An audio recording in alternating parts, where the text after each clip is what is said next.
Then what happened?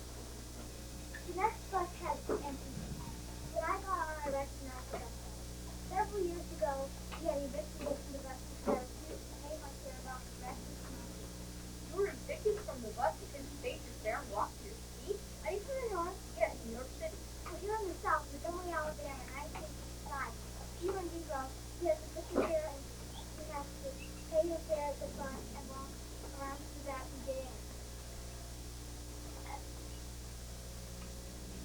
What?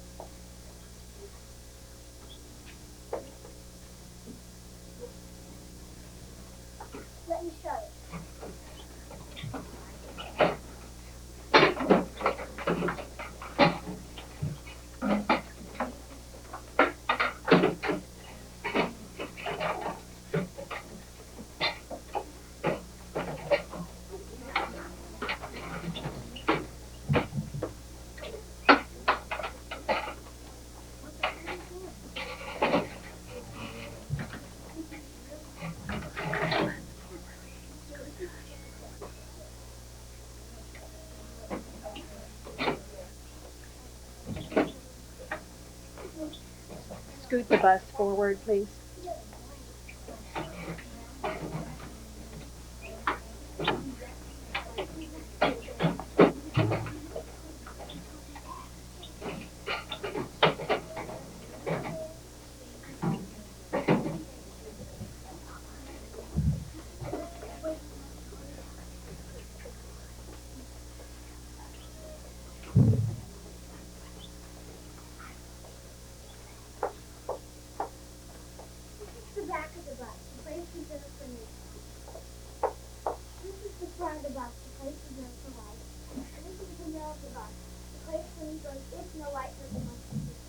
What if white bus won't sit there? What if there's big bill? Amazing. Welcome to your bus place of transportation. Got off? If you paid your fare, why'd you get off the bus?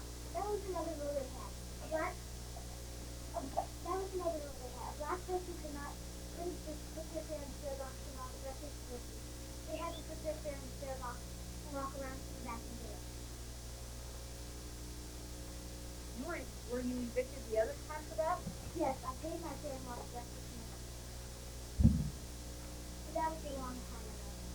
Go on.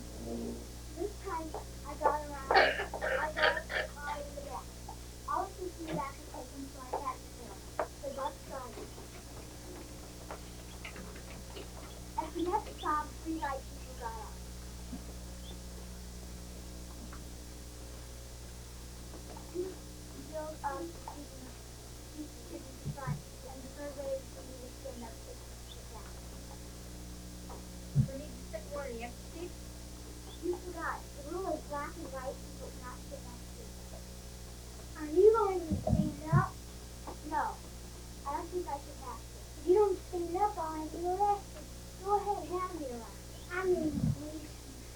Were you frightened, Rosa?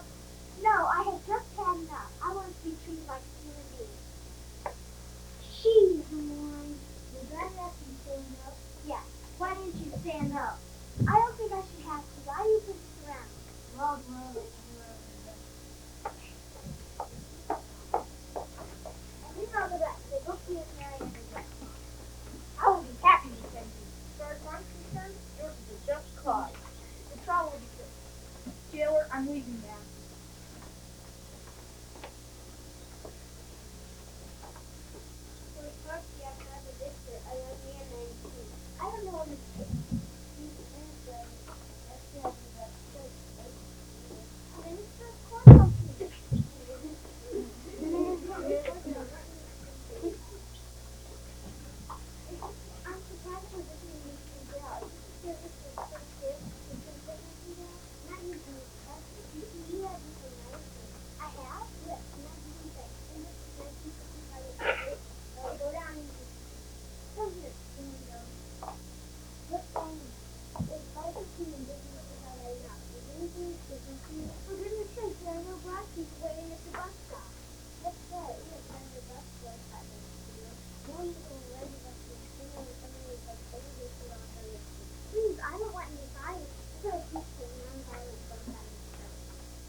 am truly amazed. And you don't even know before I was there. I learned this yet.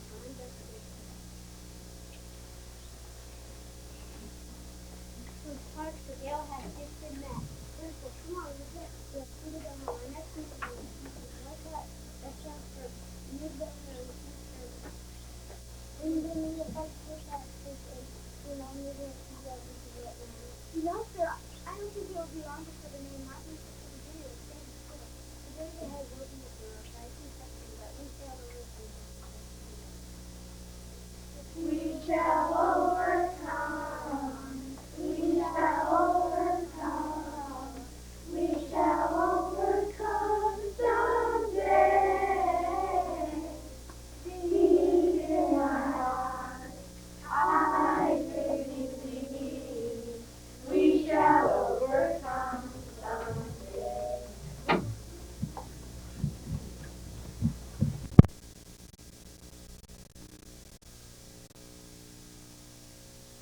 Montgomery, Alabama jail, December 5th, 1955. A long woman, Rosa Parks, sits at a table in a visitor's waiting room. A jailer enters.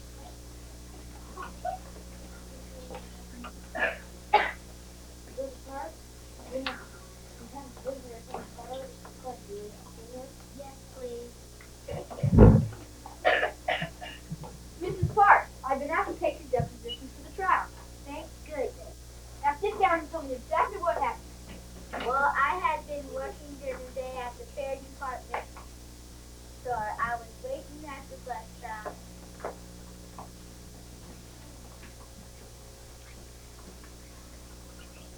Where is that bus? It's giving every bus to do every day. It has been to get your food. I'm exhausted. My neck is aching from ironing. What kind of work do you do? I'm a seamstress at the fair department store. I think standing over that bus, pressing all those clothes gave me this headache. Here comes the bus. Come on. It's too crowded. I'll wait for the next bus. I want to see. Okay, you get mine. Then what happened? Well, the next bus had some empty seats. When I got on, I recognized the bus driver. Several years ago, he had evicted me from the bus because I refused to pay my fare and get off to the bus and walk to a seat and get off and go around to the back and then go to my seat. You were evicted because you paid your fare and walked directly to your seat? Are you from the north? Yes, New York City. Well, here in the south in 1955, if you are a Negro, you have to pay your fare in the front of the bus and get off. Let me show you.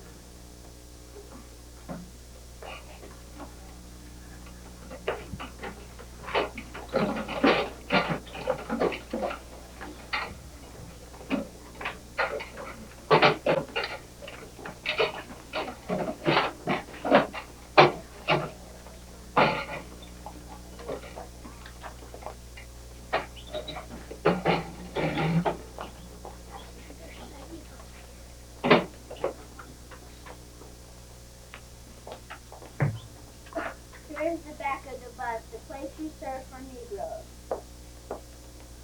This is the front of the bus, the place we serve for whites. And this is the middle of the bus, the place we serve for Negroes. If no white person wants to sit there. What if a white person wants to sit there? If you are a Negro, you have to move. What if there's a vacant seat in the middle? You still have to move. Amazing. Well, continue. You were about to place your fare in the fare box. Yes, I placed my fare in the fare box and then got off. Got off? But you paid your fare. Why did you get off the bus?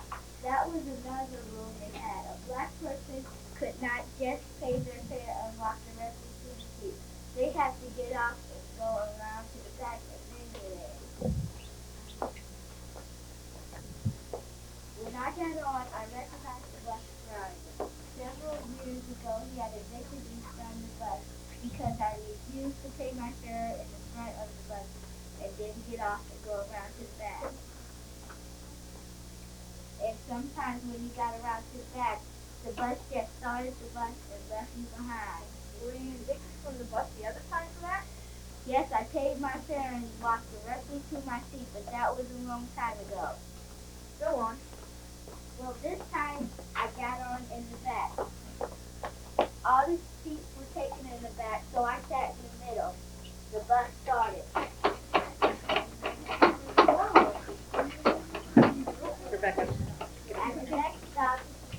white people got on.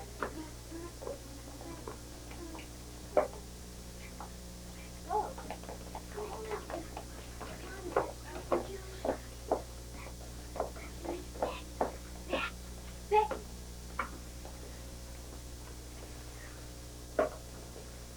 Two filled up the seat at the front, and the third passenger waited for me to get up so he could sit down. Didn't you just sit more in the empty seat? You forgot the rules is black people and white people cannot sit together. Are you going to stand up? I don't think I should have to. He should sit in that seat. If you don't stand up, I'll have you arrested. Go ahead, have me arrested. I'm getting a policeman. Were you frightened, Rosa? No, I had just had enough. I want to be treated like a human being. She's the one whose brother asked you to stand up. Yeah. Why didn't you stand up? Because I don't think I should have to. Why do you push us around? Oh, I'm rolling and you're under arrest. I'm ready.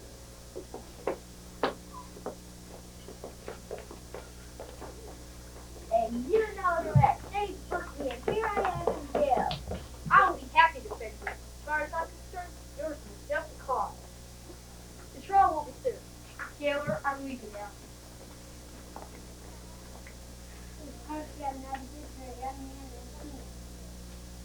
I don't know of Mr. King. He's the minister of the A minister, of course. I'll see him. I'm not going to speak with you. How do you do? I'm surprised you are visiting me. Is this a service your church gives visiting prisoners in jail? Not usually, Mrs. Parks. You've become rather famous. I have? Yes, I believe that some of the slices of the bucket that they go down in the street. Come into the window. It's like this teen business is right now. Does anything look different to you? For goodness sake, there are no black people waiting at the bus stop. That's what we have done at bus stop. Since you notable ride the bus in the city of Montgomery until segregation laws were lifted. I started this? Yes, when you pushed me to the back of the bus. I'm truly amazed. And we're raising money for your bail. You're in this jail, but I'm just so the park should be able to have just been that. Wonderful. Come on, Rosa. It's ready to go home. Our next move will be to look at restaurants where Negroes are refused service. And so we'll like a full tax, and all Negroes will be able to vote in. You know, sir, I don't think it will be long before the name Martin Luther King Jr. will be famous too. The days ahead won't be easy, Rosa. I see something, but we shall overcome. Since it's just the beginning. We shall overcome. We shall overcome. We shall overcome someday. Deep in my heart, I do believe. We shall overcome someday. No, that's disappointing, boys.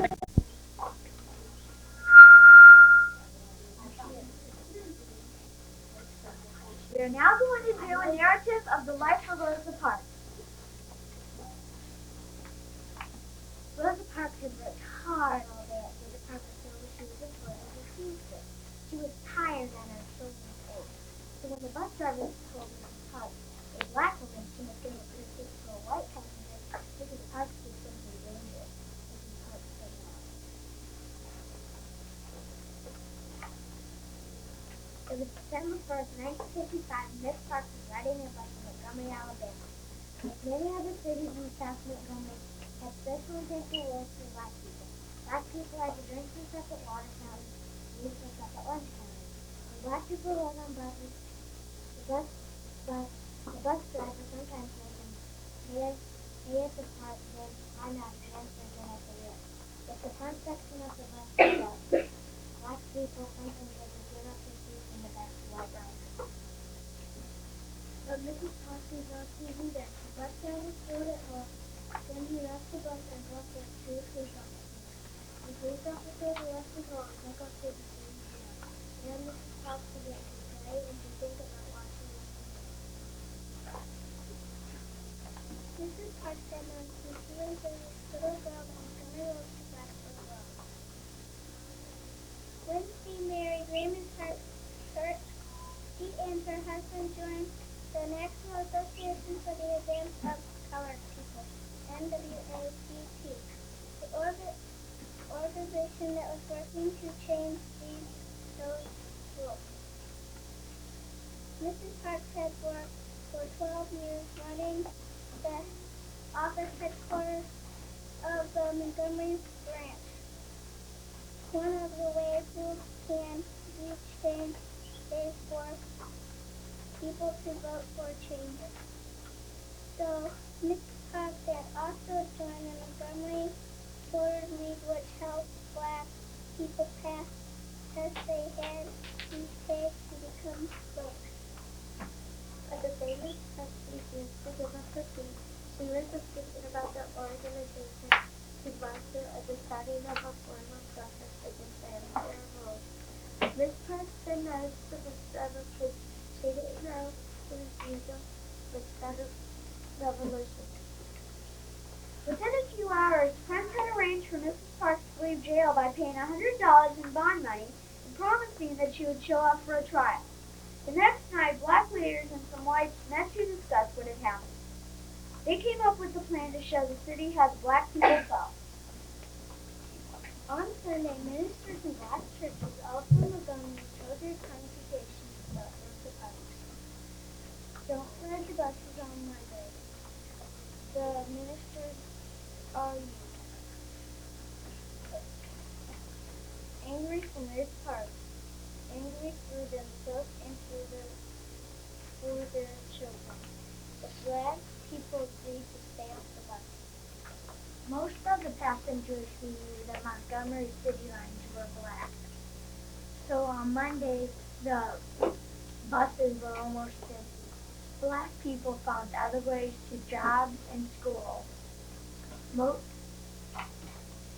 Those who owned cars gave rides to those who didn't. Those who didn't have a ride walked. While the black people of Montgomery were walking, Miss Parks went to court. The judge said she had disobeyed the rules of the city and had to pay a fine. Miss Parks' lawyer said she would not pay the fine. Instead, he would take her case to the Supreme Court so that the highest court in the land could decide whether the rules were just. And walk they did while empty buses rolled the streets. The bus company lost money, and some enemies of the boycott did cruel things. They threw bottles at the walkers, they bombed homes, they made phone calls threatening black leaders. Mrs. Parks received phone calls saying she was the cause of trouble and should be killed. But she did not give in.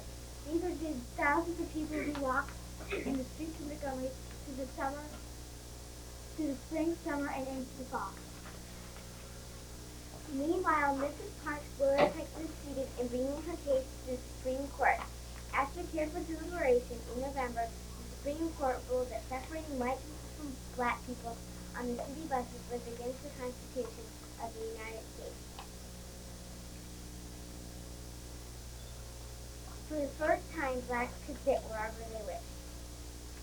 Many people rejoiced that they still had more battles to lose. Black and white people still got Bitcoin, clean water fountains, and got 3 months countertop and out clean schools and colleges. Rosa Parks kept working to achieve these goals. In 1957, Mrs. Parks and her family moved to Detroit where she went to work for the United States Congress. In Congress, laws could be made to guarantee equal rights to all American citizens.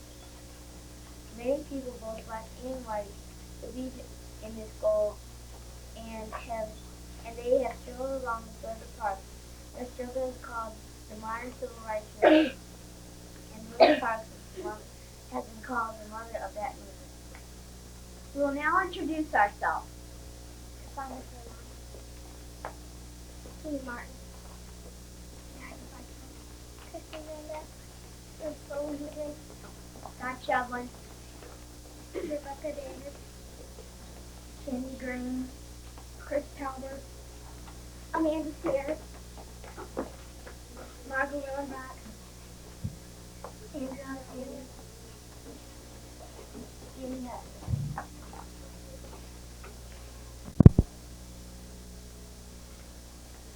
Rosa Parks, Natasha Smith. Warrior, Zachary Ostrich.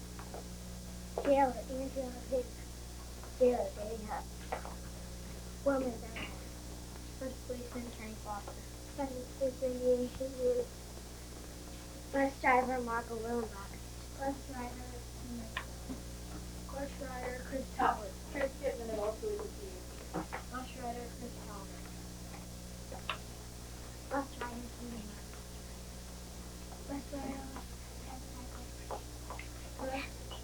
Bus rider, Justin Bush. Bus rider, Man Field. Bus rider, Rebecca Davis. Bus rider, Crystal Williams. Bus rider, Cassandra Pearl. Bus rider, Chris Coates. Bus rider, Kenny Gray.